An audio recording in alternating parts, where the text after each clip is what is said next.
아버지 하나님, 오늘도 저희들에게 거의 호흡을 계속하게 하시고 부족하지만 주님의 말씀에 따라 살아갈 수 있는 은혜를 허락하심을 감사드립니다. 아버지 하나님, 이 땅에 30여 년 전에 당신의 종들을 보내사 이곳에 교회와 병원과 학교를 세우고 주의 일을 감당케 하신 그 일들을 저희들이 잊지 않고 있습니다. 부족하지만 저희들이 그때 받은 빚을 조금이라도 갚기 위해서 또 주께서 원하시는 대로 이제 필요로 하는 곳에 저희들이 나누기 위해서 열심히 애쓰고 있는, 특별히 이디오피아에 주께서 이 쓰실 학교와 병원을 세워서 일하게 하시고 그곳에서 많은 당신의 사역자들을 기르는 일에 더욱 힘을 쏟게 하심을 감사드립니다. 특별히 이 시간 그 명성의과대학과 명성병원의 사역을 보면서 저희들이 어떻게 하며 주님의 뜻에 합당한 일들을 잘 감당할 수 있을까, 합력하여 선을 이룰 수가 하는 부분들을 함께 생각하고 좋은 결과들을 만들어낼 수 있는 귀한 시간이 되게 하시고 주고받는 모든 이야기들이 주님을 기쁘게 하는 일들로 마무리될 수 있도록 도우시고 세우신 김일수 원장님을 주셔서 귀한 간증으로 또 사역의 소개로 주님께 영광 돌리는 귀한 시간들 되게 도와주옵소서. 모든 말씀 우리 주 예수 그리스도 이름으로 기도드립니다. 아멘. 감사합니다. 오늘 여러분들하고 나누고 싶은 말씀은 우리 병원과 대학의 사역에 대해서 소개를 드리고 더 나아가서 우리가 어떻게 하면 그 지속성을 갖고 선거 사역을 할 수 있을까? 더 나아가서는 어떻게 하면 우리가 에디오피아에서 나오더라도 우리가 하던 사역을 더 지속적으로 할 수 있을까 하는 그런 여러 가지를 가지고 말씀을 나누고 싶습니다. 제가 오늘 소개시켜드리는 우리의 사역이 하나의 사역일 뿐이고 이게 과연 얼마나 합당하고 또 올바른 사역인가 하는 것은 아직도 아무도 모릅니다. 저희들이 어떻게 보면 트라이얼을 하고 있는 건데 이러한 트라이얼이 합당한 것인가 또 앞으로 더 좋은 방안이 없는가 하는 것은 오늘 이 자리에서 여러분들과 의견을 나누고 많은 대화를 했으면 하기를 원하고 있습니다. 다음 슬라이드.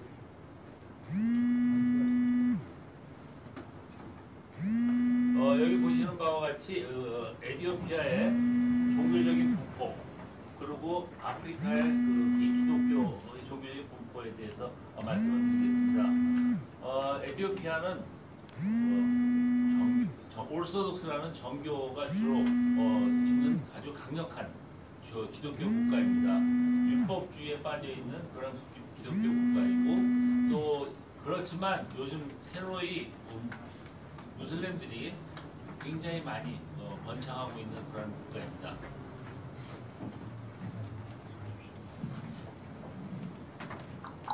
하나 둘 셋, 하나 둘 셋. 네, 감사합니다.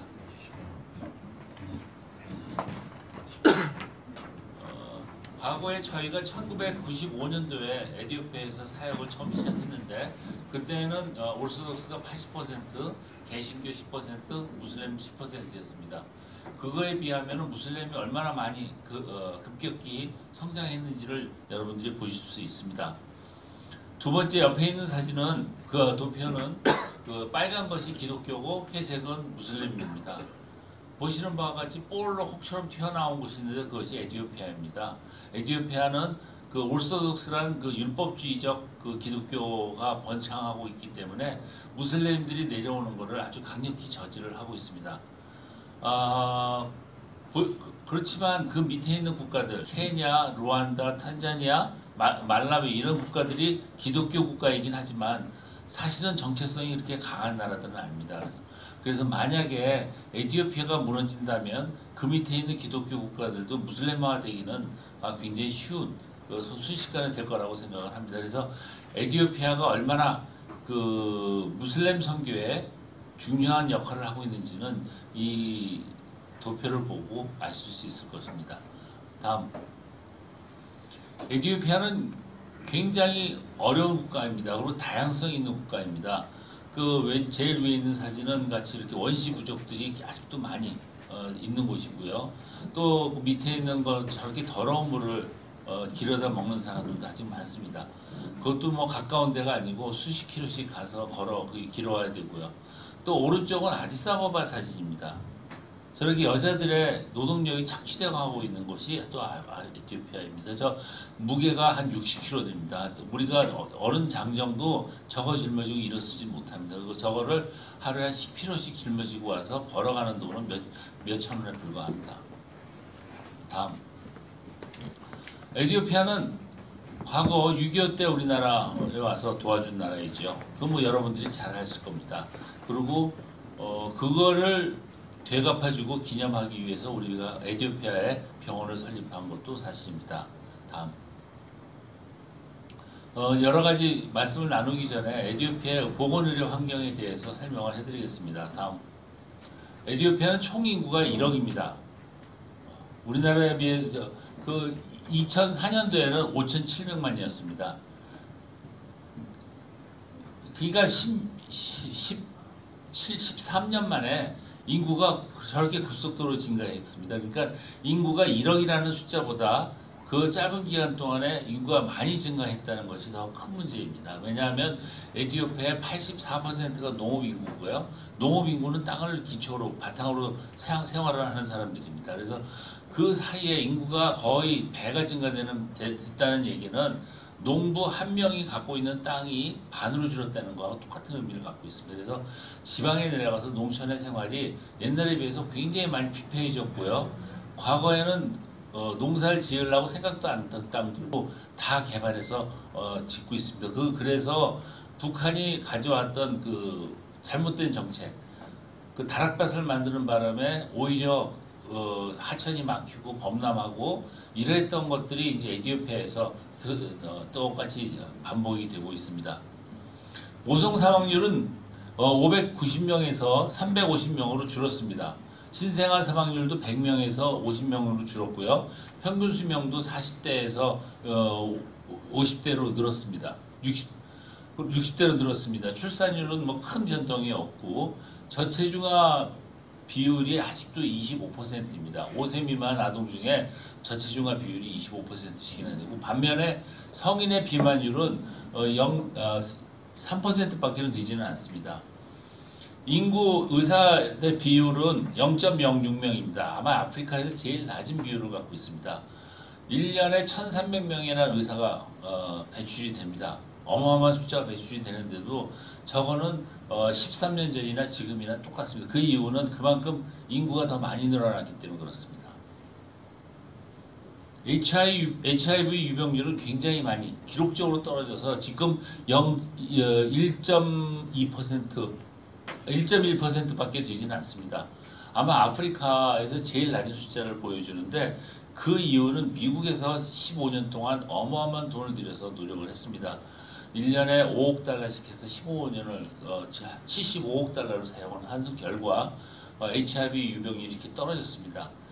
그 밀리니엄 디벨롭먼트 고울의 하나의 그 파트로서 시작을 해서 일을 했는데 문제는 그 15년 동안 그 어마어마한 돈을 쓰면서도 HIV 치료약을 하나도 생산하는 공장을 에티오피아에 세우지 않고 전량 외국에서 수입해다 썼습니다.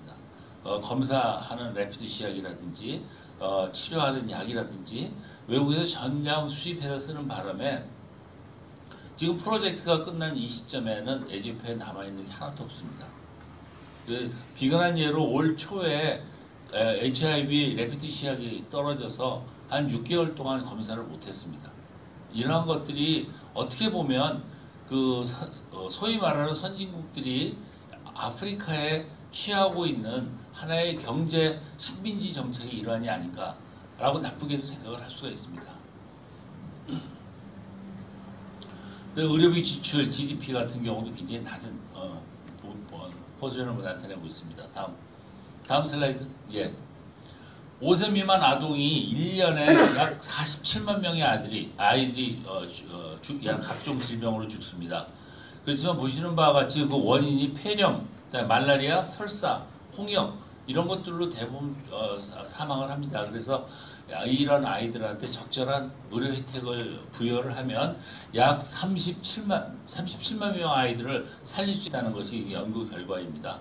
그래서 이 죽는 아이는 어마어마하게 많죠. 이게 47만 명은 아마 1년에 우리나라에서 태어나는 신생아 숫자보다 많을 겁니다.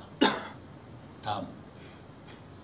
또 한 가지 문제는 아마 여러분들도 그렇게 생각하시고 또 아프리카의 에티오피아에서도 그렇게 생각을 합니다. 그래도 에티오피아는 다른 서브사하라 국가들보다 낫다. 그렇게 생각을 합니다. 아마 모든 분들이 그렇게 생각을, 저도 그렇게 생각을 했었습니다. 그렇지만 이 통계를 보면 그렇지 않다는 게 확실히 드러납니다.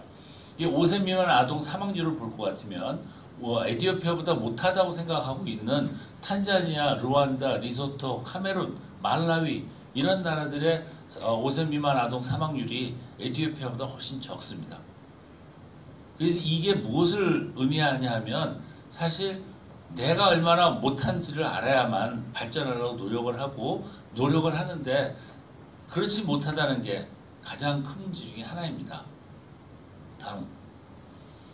이거는 모성 사망 원인입니다. 우리가 교과서에서 배우기를 모성 사망의 3대 원인, 감염, 임신 중독증, 다음에 그 고혈압, 고혈압이 아니고 저기 출혈. 이 세 가지가 가장 큰 원인이라고 이제 얘기를 하고 있는데 에티오피아는 그 난산, obstructive labor하고 두 번째 아보션에 의한 컴플리케이션으로 인한 사망률이 높습니다. 이게 결국 우리가 3대 원인이라 하는 것은 우리가 노력해도 어느 정도 한계가 있는 그 질환군입니다. 그렇지만 이 두 가지 난산과 유산에 의한 합병증은 우리가 노력만 하면 충분히 막을 수 있는 그러한 그 사망 원인입니다. 그래서 에티오피아가 앞으로 개선할 수 있는 여지는 굉장히 많은 나라입니다. 다음. 이건 10대 사망 원인입니다. 우리가 처음에 갔을 때 2005년도하고 2015년도하고 사망 원인을 볼 것 같으면 아주 큰 변화가 나타나고 있습니다. 그때 가장 사망 원인 중에 하나였던 말뉴트리션, 영양실조, 그리고 에이즈에 의한 사망이 굉장히 순위가 떨어졌습니다. 그렇지만 그 이전에 우리가 순위 바깥에 있던 콘제니탈 아노말리하고 네오네이탈 엔세팔로패티, 그러니까 이러한 질환들이 높아졌고 또 성인병들의 비율이 많이 높아졌습니다. 비교한 예로 코로나리 하트 디지즈에 의한 사망이 1년에 5만 명이 넘습니다. 그리고 스트로크 환자도 굉장히 많이 늘었고요. 그 다음에 캔서 환자들도 굉장히 많이 늘었습니다. 에티오피아의 그 캔서 환자의 비율은 다른 나라하고 굉장히 특이한 양상을 보이고 있습니다. 보통 우리 나라들은 올드 에이지의 캔서 비율이 굉장히 높아집니다. 그렇지만 에티오피아에서는 30대 캔서 발생 비율이 굉장히 높습니다. 특히 브레스트 캔서 굉장히 높고요. 그다음에 콜레렉탈 캔서도 30대에 굉장히 많습니다. 이게 하나의 큰 문제고 또 이러한 환자들을 어떻게 잘 적절히 매니지먼트를 하느냐가 사실은 굉장히 큰 앞으로의 숙제입니다. 다음. 여러 가지 이러한 재반 어려움을 개선하고자 저희들이 인천 명성기독병원을 에티오피아에 설립을 했습니다. 저희들의 비전은 에티오피아의 최고의 병원이 되는 것이 저희들의 비전입니다.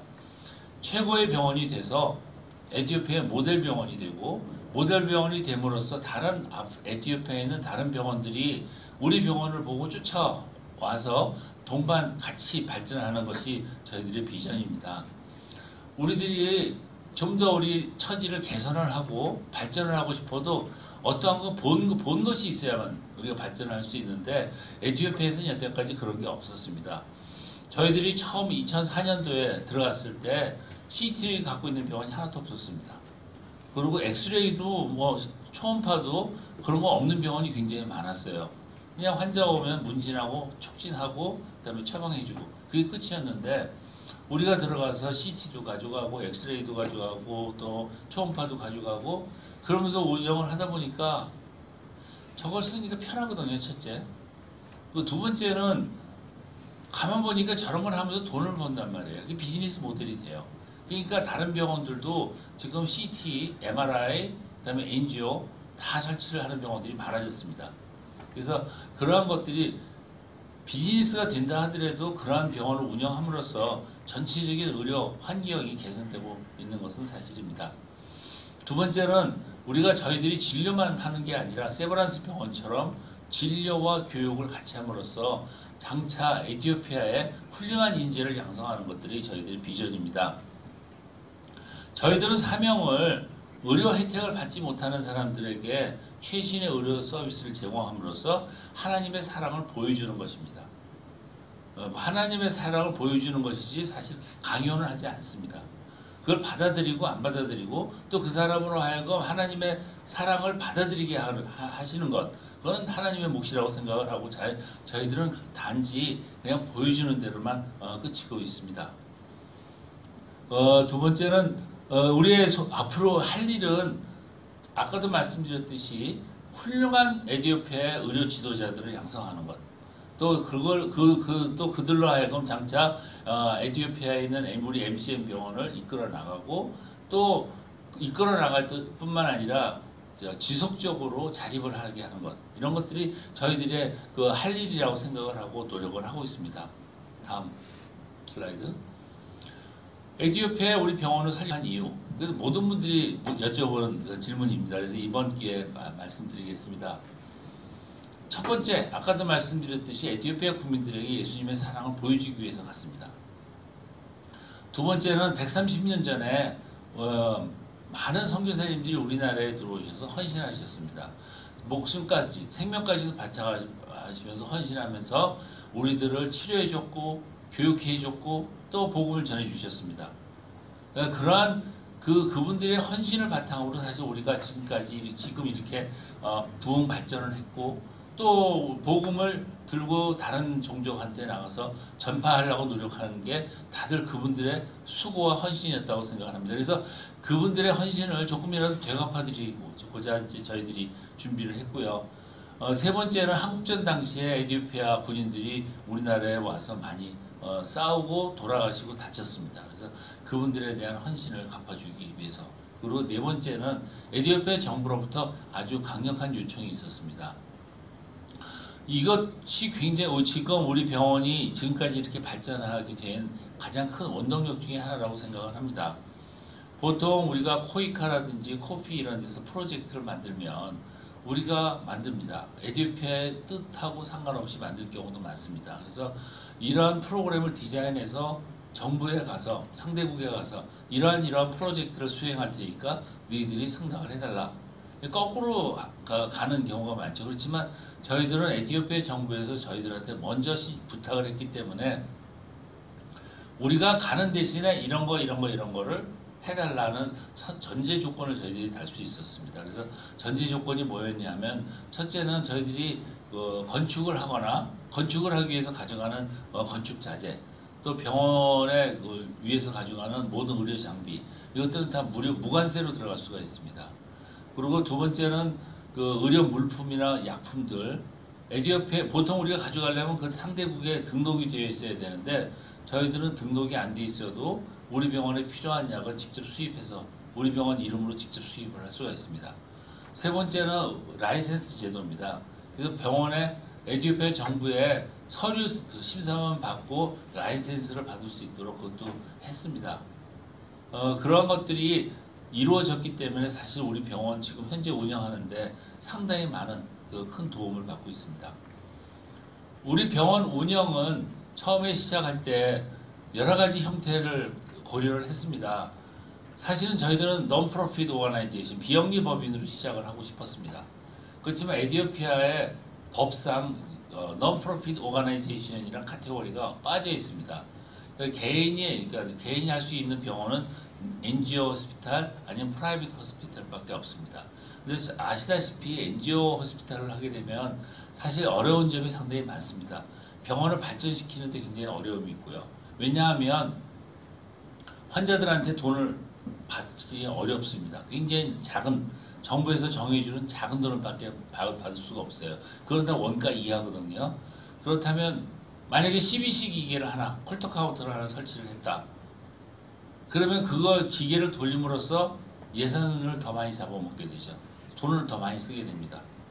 그렇지만 우리 병원 같은 경우에는 그 기계를 도입함으로써 수입이 창출이 됩니다. 그래서 병원 운영하는데 굉장히 도움이 되고요. 또 환자 진료를 위해서 병원 발전을 위해서 어떠한 장비를 도입하고 어떤 시스템을 도입하겠다.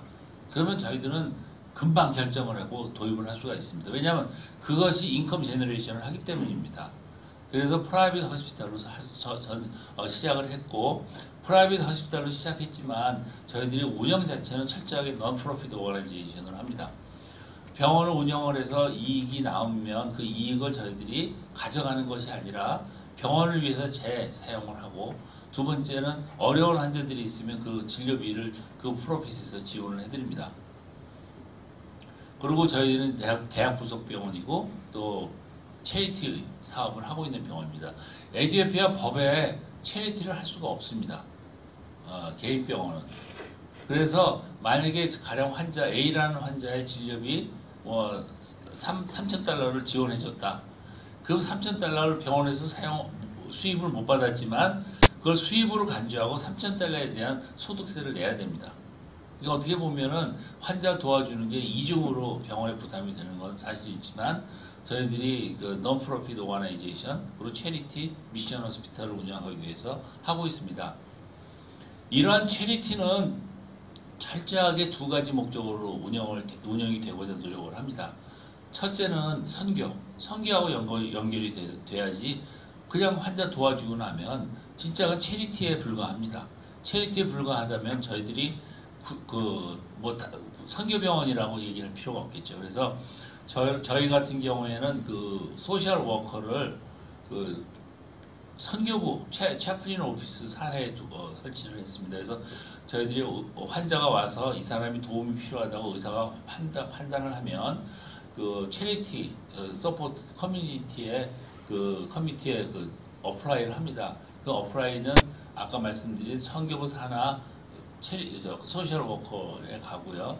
그때 우리 원목 목사님하고 원목실에서 결정을 합니다. 이 환자는 50% 지원을 해줄 필요가 있다. 아니면 이 사람은 돈이 땡전 없으니까 100% 지원을 해줘야 된다. 이렇게 결정이 되면 그 지원액은 병원에서 지원을 합니다. 그 복잡한 패스웨이를 이래도 하고 있는 것은 그 사람들이 지원을 병원에서 지원받았다가 아니고 원목실에 있는 목사님이 나를 지원해줬다 하는 거를 경험하게끔 하기 위해서 이렇게 하고는 있습니다. 두 번째는 철저하게 트레이닝 목적하고 부합이 되어야만 됩니다. 체리티가 되는 경우 가능하면 레지던트로 하여금 수술을 하도록 유도를 하고 있습니다. 전문의가 물론 이제 레지던트가 할 수 있는 범위가 넘은 수술은 전문의가 하겠지만 레지던트가 할 수 있는 수술은 레지던트로 하여금 수술을 하게끔 하고 있습니다. 그거는 아마 세브란스 병원의 그 아카데미 펀드하고 똑같은 의미입니다. 제가 트레이닝을 받을 때 환자가 돈이 없고 레지던트 치프는 이 수술해보고 싶고 그러면 아카데미 펀드를 신청을 하면 병원에서 무료 수술할 수 있도록 퍼미션이 났습니다. 이러한 것들이 제가 경험해 본 결과 굉장히 트레이닝에 도움이 됐기 때문에 그거를 그대로 도입을 해서 사용을 하고 있습니다. 다음. 역사는 1993년도에 김서원 목사님께서 에티오피아 아디스아베바에 선교 집회를 하셨습니다. 그때 그 호텔비를 굉장히 많이 아끼셨어요. 처음에는 그 힐튼 호텔에 들어가죠. 왜냐면 힐튼 호텔밖에 없었습니다. 근데 이게 독점이다 보니까 하루에 400달러를 받았습니다. 그래서 그거를 하루 주무시고 나서 이게 돈을 너무 많이 쓴다. 그래갖고 갇힌 수행원하고 몽땅 여관급으로 옮겨서 40달러짜리를 옮기셨습니다. 그래서 그 차액을 선교 집회가 끝날 때까지 모으셨다가 마지막 날 수상을 만나는 날 거기에다가 조금 더 플러스 알파를 해서 어려운 사람을 위해서 도와달라고 수상한테 도네이션을 했습니다. 그랬더니 그 얘기를 들은 수상이 당신이야말로 에티오피아를 진정 사랑하는 사람 같다. 그렇다면 병원을 세워달라. 지금 병원이 없어서 너무나 많은 사람들이 죽어가고 있으니 병원을 세워달라. 그래서 시작이 됐습니다. 그래서 에티오피아 정부에서 땅을 무상으로 임대를 받았고요. 또 아까 말씀드린 대로 여러 가지 허가 절차를 거쳐서 2004년도에 병원을 개원을 했습니다. 그리고 2012년도에 의과대학을 개교를 했고 2015년도에 새 병원을 증설을 했습니다. 다음 여기 새 병원 개원식 때 사진입니다. 이게 에티오피아 대통령을 비롯해갖고 거의 그 장관 7분, 그다음에 그 외교 사절 한 30명 이렇게 참석을 해서 개관식을 했습니다. 얼마만큼 에티오피아 정부에서 또 외국 사절들이 관심을 갖고 있는 병원이라는 걸 증명할 수 있습니다. 또 한 가지 이 새 병원을 할 때 에티오피아 정부로부터 300만 달러를 대출로 지원을 받았습니다. 외국 병원이 운영을 하는데 300만 달러를 정부에서 정책 자금으로 빌려줬다는 것은 굉장히 큰 의미를 갖고 있습니다. 그래서 일부러 그 300만 달러를 썼습니다. 이자도 갚고 원금도 갚아야 되지만 그래서 그거는 서로 너희하고 에티오피아 정부와 우리는 동역자다라는 의미를 부여를 하고 또 서로 돈을 넣었으니까 그만큼 관심을 갖고 지켜봐 달라 하는 의미로 돈을 대출을 받아서 사용하고 지금 대출을 갚아나가고 있습니다. 다음 우리 전체 전경 모습입니다. 9만 스퀘어미터 땅입니다. 공항에서 5분 거리고요. 그 에티오피아 아디스아바바에 굉장히 중요한 위치를 차지하고 있습니다. 지금 뭐 용산 정도? 우리나라로 따지면 용산 정도의 땅, 용산이 아니고 신촌 정도의 땅입니다. 3만 평의 땅이고요. 그 외에 이제 여러 가지 건물을 18,000스퀘어미터의 건물을 짓습니다.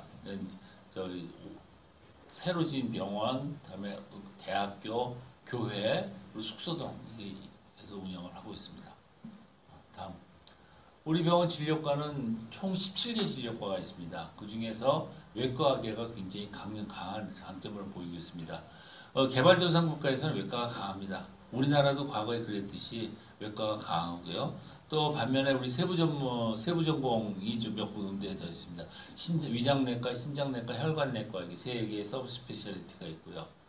그다음에 그 산부인과는 모태의학, 네오네트롤로지가 있습니다. 총 우리가 240병상을 갖고 있고 그 중에서 10병상이 중환자실입니다. 에티오피아에 처음으로 중환자실이 생겼고 처음으로 응급실이 우리 병원에 생겼었습니다. 저희들이 2004년도에 가니까 모든 병원, 국립병원을 포함해서 모든 병원이 밤에 일을 안 해요. 그래서 저녁 오후 5시부터 다음날 9시까지 교통사고 난 사람들은 다 죽었어요. 그래서 저희들이 처음으로 응급실을 개설해서 트라우마 센터를 운영을 하는데 여러분도 아시다시피 트라우마 센터가 굉장히 큰 적자 요인 중에 하나였습니다. 심지어는 교통사고로 환자를 택시 운전수가 우리 응급실 앞에서 버리고 간 적도 있었습니다. 그래서 그러한 환자들을 진료하고 그러다 보니까 신경외과, 정형외과 이런 것들이 굉장히 번창할 수밖에 없었습니다. 다음 우리 직원은 총 지금 680명 있습니다. 그 중에서 그 목사님 현지인 합쳐서 6분이 이제 오목실에서 일을 하고 계시고요. 의사는 75명 있습니다. 그 중에 10명이 한국이 코리안 아메리칸 포함해서 10분이 이제 한국 분이고 나머지 4분은 미국, 캐나다 등지에서 오셨습니다. 여기 보시는 바와 같이 코리안 아메리칸이 제일 많은 숫자를 보이고 있습니다. 다음 우리 병원 스텝은 풀타임 스텝입니다. 다른 병원은 파타임이 많아요. 물론 풀타임이라도 자기 시간을 다 일을 하지 않습니다. 에티오피아는 의과대학을 졸업하면 전액 무료입니다. 에티오피아 정부에서 모든 학비를 부담을 합니다. 그래서 마치고 나면 3년 동안 오블리게이션을 갖고 정부에서 지정하는 병원에 가서 일을 해야 됩니다. 그러고 나서 전문의가 되면 또 그것도 이제 에티오피아 정부에서 보충을 하기 때문에 또 3년을 가야 됩니다. 그래서 의과대학 졸업하고 스트레이트로 레지던트를 마치면 6년을 해야 돼요. 그 6년을 정부병원에 있어야 되는데 그 많은 사람들을 정부병원에서 데리고 있을 만큼 병원이 많지는 않습니다. 그래서 의사들이 있으면서 일을 안 해요. 그래서 오후에는 놉니다. 아니면 다른 개인 병원 가서 일을 하고, 그래서 굉장히 그 의사 수가 있다 하더라도 환자 진료하는 양은 굉장히 적어요. 그렇지만 저희들은 풀타임을 해야 됩니다. 아침 8시부터 오후 5시까지는 무조건 일을 해야 됩니다.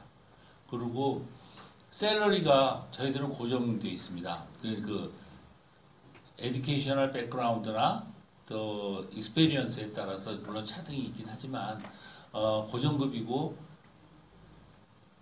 또 외과나 내과에 큰 차이는 없습니다.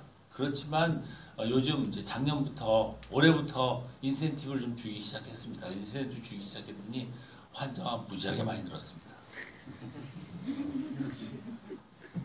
그리고 그 대신 우리 병원이 다른 사립병원보다 진료비가 쌉니다. 진료비도 싸고 또 의사 월급도 적습니다.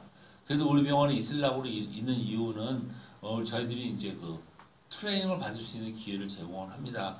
우리나라에 보내서 또 아니면 외국에 보내서 트레이닝을 받게 하고, 또 그런 트레이닝을 받고 와서 세부 전문의가 되면 세부 전문의로서의 어떤 그 월급의 보상도 저희들이 제공을 하고 있으면서 함으로써 동기부여를 하려고 노력을 하고 있습니다. 다음. 저희들이 비록 프라이빗 허스피탈이지만 아까 말씀드린 대로 많은 그 체리티 사업을 하고 있습니다. 작년 한 해 동안에 저희들이 총 지출한 금액은 56만 6천 달러, 우리나라 돈으로 6억 되는 돈을 지원을 했고요. 또 참전용사에 대해 본인에 대해서는 전액 무료 지원을 하고 있고, 배우자에 대해서는 50% 지원을 합니다. 그래서 작년 한 해 동안에 18만 달러 정도 16만 달러 정도 사용을 했습니다. 이러한 지원 금액이 저희들이 그 프로핏에서 나옵니다. 참 기적 같은 일이고, 이러한 일을 할 수 있게끔 은혜를 베풀어 주신 하나님께 항상 감사드리고 있습니다. 다음. 우리 병원 모습입니다. 그 중환자실, 그다음에 그 혈액투석실, 그다음에 수술실들, 우리나라에서 뭐 이렇게 우리나라에는 중소병원 정도 시설은 충분히 되고 있습니다. 사실 혈액투석실을 하지 않으려고 그랬습니다. 에티오피아는 보험제도가 없어서 전액 본인 부담을 해야 됩니다. 그래서 과거 제가 의과대학 다닐 때 그 혈액투석하다가 폐가망신하는 사람들을 많이 봤거든요. 그래서 과연 이게 윤리적으로 올바르냐 하는 그 확고한 신념이 서지를 않아서 혈액투석실을 굉장히 미뤄왔습니다. 미뤄오다가 결정적으로 하게 된 동기가 다른 개인 병원에서 먼저 시작을 했습니다. 개인 병원에서 시작하면서 120달러, 한 번 투석하는데 120달러를 받았어요. 그래서 그걸 보고 안 되겠다, 내가 해서 가격을 원가로 낮춰야 되겠다 싶어갖고 시작을 해서 70달러에 제가 시작을 했습니다. 70달러에 시작을 해서 지금 다른 병원들도 할 수 없이 70달러 수준으로 다 내려왔습니다. 그리고 크로닉 레날 페일리어 환자들은 돈을 꼭 본인이 내야 되지만, 에큐트 레날 페일리어 환자들은 저희 무료로 지원을 해주고 있습니다. 에큐트 레날 페일리어에 빠지는 사람들 대부분이 돈이 없는 사람들이에요. 병원을 빨리 찾아왔어야 되는데 미루다 급해서 오다 보니까 결국 신장 기능도 상실한 상태로 이제 병원에 옵니다. 저희가 투석실을 시작하기 전에 그 유산 아보션으로 인해서 septic 아보션으로 인해 갖고 그 레날 페일리어에 빠진 사람이 있었어요. 그래서 아보션에 대한 문제는 저희들이 다 해결해 줬는데, 키드니 문제는 너 저기 다른 병원에 가서 투석을 받아야 된다. 그럼 너 살 수 있다. 근데 남편이 돈이 없어서 나 집에 가겠다 이게. 부인 데리고 집에 가더라고. 부인은 또 쫄래쫄래 쫓아가고. 가면 죽잖아요. 그래서 할 수 없이 제가 돈을 줘갖고 다른 병원에 보냈어요. 보냈는데 얼마나 바가지를 많이 썼는지 몰라요. 우리 병원에서 보냈다고 그래갖고 더 받았어요. 그래서 그거 보고 나서 이게 에큐트 레날 페일리어 환자들은 우리가 꼭 도와줘야 되겠다 싶어갖고 지금도 에큐트 레날 페일리어 환자는 전액 무료로 저희들이 도와주고 있습니다. 다음. 이번에 그 새 병동을 신설하면서 새 병동 신설 목적은 여러 가지가 있습니다. 첫째는 아까도 말씀드렸듯이 에티오피아의 그 질환군이 많이 변화가 있습니다. 그래서 그 성인병에 대한 그 관리가 저희들이 이제 도와줘야 되고 또 에티오피아 정부가 그것에 대해서 절실하게 요청을 했습니다. 1년에 3만에서 4만 명의 에티오피아 사람들이 외국에 진료를 받으러 갑니다. 특히 인도, 그다음에 태국에 갑니다. 근데 가는 것까지는 좋은데 가서 환자들이 어뷰즈를 당해요. 그 제대로 치료도 못 받고 한번 렁 캔서 환자가 태국 가서 10번 케모세라피를 받고 왔어요. 10번 케모세라피를 받았는데 11번 패스 이트랬어요. 말도 안 되는 일이죠. 그 케모세라피 한 코스하고 팔로우를 패스 이트를 찍었더라고요. 이런데 계속 우리 에티오피아 사람들을 보낼 수가 없죠. 그래서 저는 이렇게 좀 사실은 무리를 해서 시설 투자를 해서 병원을 설립을 했습니다. 두 번째는 저희들이 이제 레지던트 트레이닝을 시켜야 돼요. 레지던트 트레이닝을 시키면 새로운 기술, 새로운 지식 이런 것들을 접할 기회를 줘야 되는데 그 옛날에 있던 그 병원 시설 갖고는 그 충분히 충족시킬 수가 없었습니다. 그래서 새 병동을 신축을 해서 CT는 저 128 슬라이스, 128 슬라이스 CT입니다. 물론 MRI는 좀 퍼머넌트 마그네틱 타입을 도입을 했습니다. 왜냐하면 슈퍼컨덕티브 타입을 도입하면 좋겠는데 에티오피아가 고지됩니다. 2,500m. 힐륨가스가 얼마나 빨리 날아갈지는 아무도 몰라요.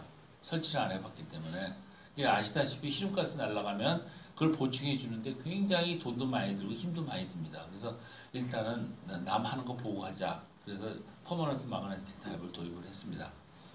NGO는 뭐 코로나19부터 시작하고 저희들이 할 일, 또 헤파토마 환자가 그렇게 많습니다.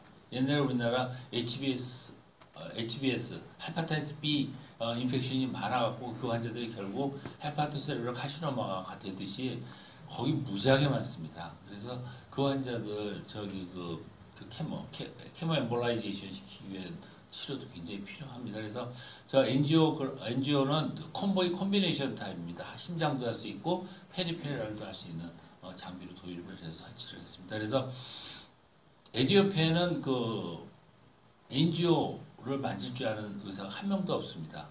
다행히 우리나라 그 심장의학회, 그다음에 그 영상의학회 그 두 학회의 도움을 받아갖고 한 달에 한 번씩 우리나라에서 그 스페셜리스트가 와서 현지 의사들을 트레이닝 시키면서 같이 시술을 하고 있습니다. 그래서 영상의학과 같은 경우에는 벌써 1년이 넘다 보니까 지금은 우리 영상의학과 교수님이 오셔서 직접 시술을 하지 않고 스케줄만 잡아줍니다.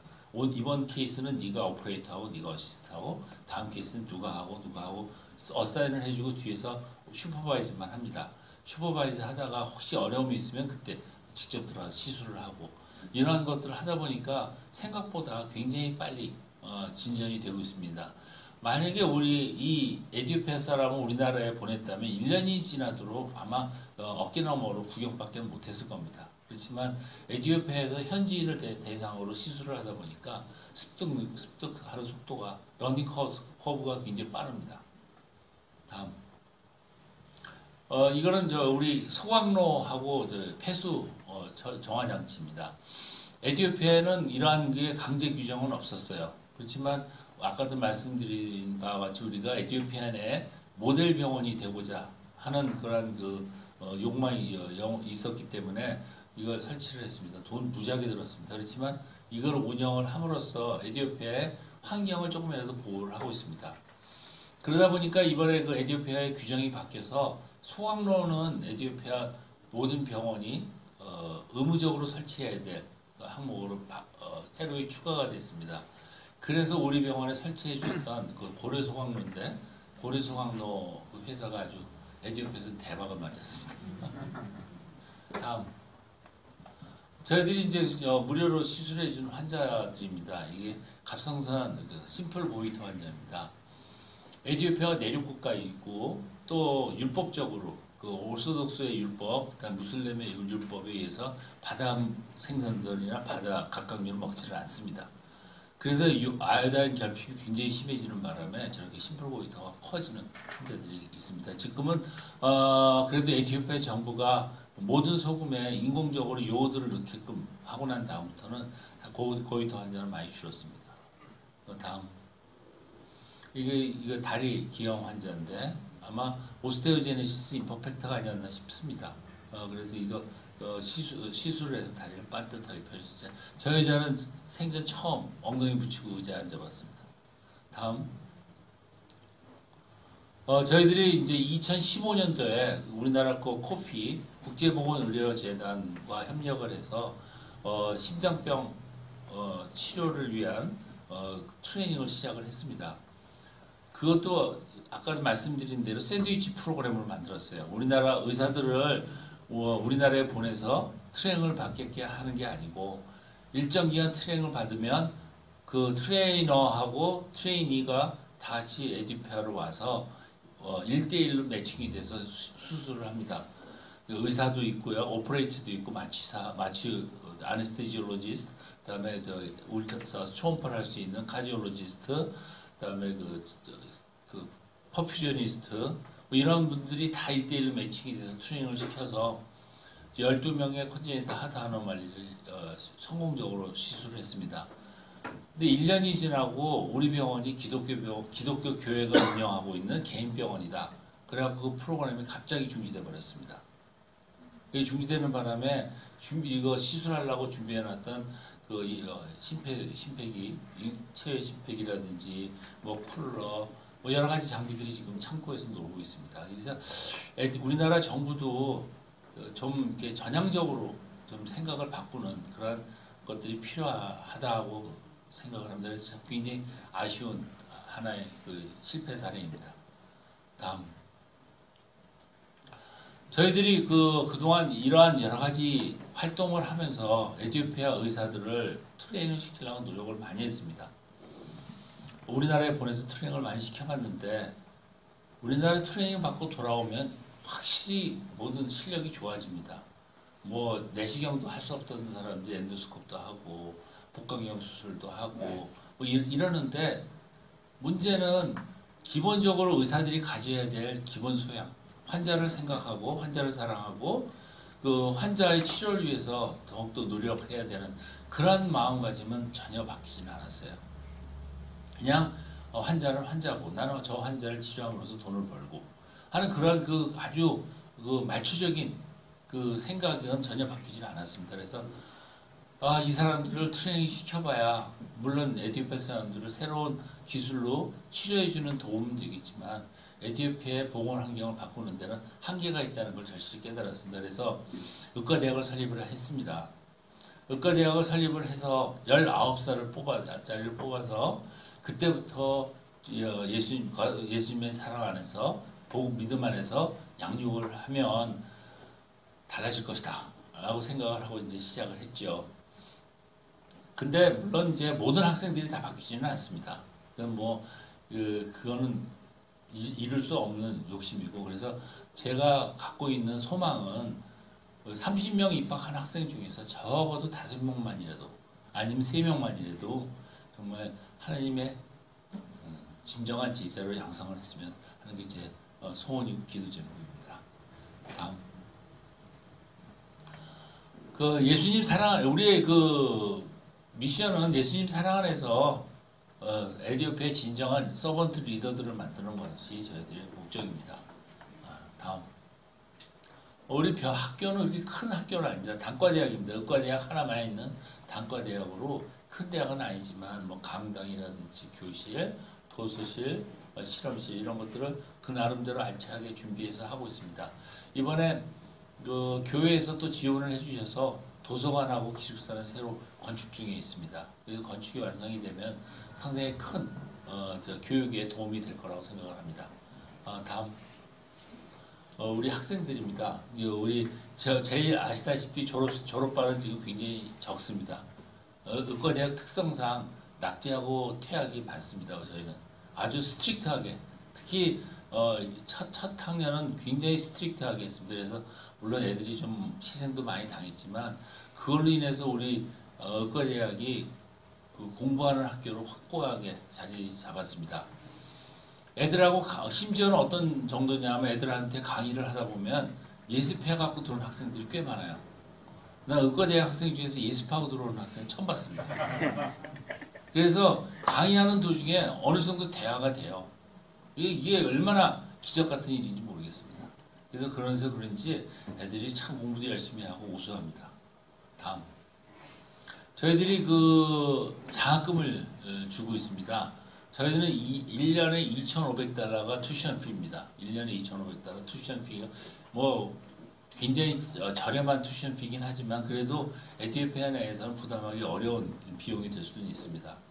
그래서 장학금을 주는데 장학금 주는 크라이테리아는 분명합니다. 첫째, 참전용사 자녀. 참전용사 자녀는 1년에 2명씩 별도로 전형을 해서 뽑습니다. 그건 성적이 좀 떨어지더라도 저희들이 뽑아요. 뽑아갖고 전액 장학금을 줍니다. 그리고 두 번째는 시골에서 온 아이들. 저희들이 대부분 이제 아디사바바에서 온 학생들이 굉장히 우수합니다. 사립학교 나온 애들은 굉장히 더 우수해요. 걔네들은 뭐 영어, 뒤에서 영어 하는 거 들으면 얘가 미국 애가 영어 하는지, 에티오피아가 영어 하는지 모를 정도로 영어도 그렇게 잘합니다. 그렇지만 걔네들이 의사가 됐을 때 과연 시골에 가서 프랙티스를 할 것이냐. 네버, 전혀 갈 이유는 없죠. 그래서 시골 애들을 많이 뽑습니다. 성적이 좀 떨어지더라도 시골 학생을 뽑고 그렇게 뽑힌 학생들은 저희들이 장학금을 줍니다. 장학금 주는 게 물론 이제 재정적인 지원도 하는 것이지만 아까도 말씀드렸듯이 저희들이 장학금을 주면 그 오블리게이션을 가져요. 그럼 너 장학금 받고 우리 대학에서 공부했으니까 넌 네 고향 와서 3년 동안 일해. 이런 식으로 저희들이 보낼 수가 있는 큰 장점이 있습니다. 그래서 저희들이 장학금을 주고 있는데 사실 장학금 모금하는 게 너무 어렵습니다. 굉장히 어려워요. 그래서 지금 여태까지 장학금은 그 자체 내에서 조달을 했습니다. 와 계신 그 미국에서 오신 선교사님들이라든지 또 뭐 저도 일부 했고 그래서 그 호주머니에서 나온 돈으로 장학금을 운영을 했습니다. 물론 이제 명성교회에서 그 명성교회 우리 김성환 목사님 장학회에서도 몇 명 지원을 받긴 하지만 대부분의 돈은 그 각각 각출을 해서 했는데 그것도 사실은 굉장히 힘든 지경에 처해 있습니다. 다음. 자, 이제 결론에 대해서 이제 저 슬슬 마무리를 할 텐데 이제 우리가 2000년도에 그 유엔이 밀레니엄 디벨롭먼트 골이라는 걸 세워갖고 굉장히 많은 노력을 했습니다. 그 선진국이 우리만 잘 살 게 아니라 우리 개발도상국가에 개발도상에 있는 국가들을 지원해서 다 같이 잘 살자 하는 그 취지하에서 여러 가지 이제 그거를 타겟을 만들어 갖고 노력을 했습니다. 그렇지만 실패해요. 뭐 부분 달성이라고 그랬는데 부분 달성은 사실 실패나 마찬가지죠. 그래서 성취한 것들이 없습니다. 다음. 이건 에티오피아에서 그 보건의료 분야에 타겟을 설정을 하고 추진을 했던 결과입니다. 5세 미만 아동 사망률을 하고 그다음에 그 HIV 유병률만 성취를 했지 나머지는 달성을 못했습니다. 그나마 HIV 유병률은 미국이 감당을 했기 때문에 달성을 했다고 보여집니다. 만약 다른 나라가 했다면 저는 달성을 못했을 거예요. 다음. 근데 왜 이런 결과가 났을까? 15년 동안 그 많은 돈을 써서 그 많은 사람들이 노력을 했는데 왜 실패를 했을까 하는 건 우리가 그거를 리뷰함으로써 우리 스스로 발전할 수 있는 계기가 될 거라고 생각을 합니다. 그래서 빌 게이츠하고 제프리 삭스는 이러한 개발 사업에 그 쌍두마차나 다름없습니다. 제프리 삭스가 컬럼비아 대학에 계신 분으로서 이론을 만들면 빌 게이츠가 돈을 대줘서 그러한 사업을 할 수 있게끔 하는 그러한 그 모델을 갖고 여태까지 15년 동안 추진을 했는데 빌 게이츠가 제프리 삭스한테 퀘션 마크를 던졌어요. 성공한 것처럼 보이지만 만약에 우리가 사업을 종료했을 때 그 마을은 어떻게 될 것이냐? 그 마을은 어떻게 될 것이냐? 이게 가장 큰 퀘션입니다. 뭐 나아졌다, 안 나아졌다, 그거는 뭐 판단 기준에 따라 달라지는 것이기 때문에 뭐 사람 따라 다르지만 가장 빌 게이츠가 고민하고 생각했던 것은 과연 우리가 이렇게 아프리카 여러 나라의 여러 마을을 사업을 하면서 돈을 많이 썼는데 과연 우리가 사업을 종료한다면 그 마을은 어떻게 될 것이냐. 이건 굉장히 중요한 질문이고 이건 어떻게 보면 사업자적인 비즈니스맨적인 마인드를 가지고 있었기 때문에 이런 질문이 나왔다고 생각을 합니다. 그래서 만약에 네가 제프리 삭스가 여기에 대한 명쾌한 답을 주지 않으면 내가 더 이상 돈을 못 대겠다 한 것이 이 사람의 공개 컬럼이거든요. 공개 컬럼. 그래서 거기에 대한 답을 제프리 삭스가 또 했습니다. 다음. 내가 너도 알다시피 그 프로젝트를 한 마을에서 사망률이 많이 줄어들었다. 그래서 만약에 1인당 60달러를 지원해 준다면 1년에 그러면 보건 환경은 완전히 개선할 수 있다. 그리고 여태까지 우리가 했던 그 모델이 아프리카 전역에 퍼지고 있다. 그걸 봐서는 우리가 추구했던 사업의 방향이 옳다라고 얘기를 했죠. 물론 이제 그 사업이 종료된 마을에 대한 얘기는 전혀 하지 않았습니다. 근데 가장 큰 그 함정이 뭐냐면 1년에 1인당 60달러를 지원해주면 개선하겠다. 어떻게 보면 굉장히 적은 돈 갖고 할 수 있다고 생각이 되겠죠. 그렇지만 에티오피아는 인구가 1억입니다. 1년에 60억 달러를 주면 내가 개선하겠다. 1년에 60억 달러 받아 못할 사람이 어디 있어요? 그렇지만 60억 달러를 누가 주겠습니까? 사실은 어떻게 보면은 좀 이게 그 말장난이나 다름없죠. 그래서 어쨌든 이것이 있은 후에 제프리 삭스하고 빌 게이츠는 관계가 굉장히 나빠졌어요. 그래서 이제 돈을 안 주는 걸로 알고 있습니다. 그 다음. 그래서 과연 빌 게이츠가 하고 싶었던 게 뭘까 하는 게 생각을 해보면 결국 자립하고 지속성입니다. 어떻게 우리가 그 마을을 도와주면 그 마을이 스스로 일어서서 지속해서 그걸 유지할 수 있느냐. 결국 우리가 한다면 우리가 에티오피아에 어떠한 보건 사업을 했을 때 과연 그 보건 사업이 어떻게 자립을 하고 어떻게 우리가 떠나더라도 지속할 수 있을까 하는 것들이 우리가 사업을 시작하는 것 못지않게 그러한 것도 굉장히 고민하고 걱정하고 대책을 세워야 된다고 생각을 합니다.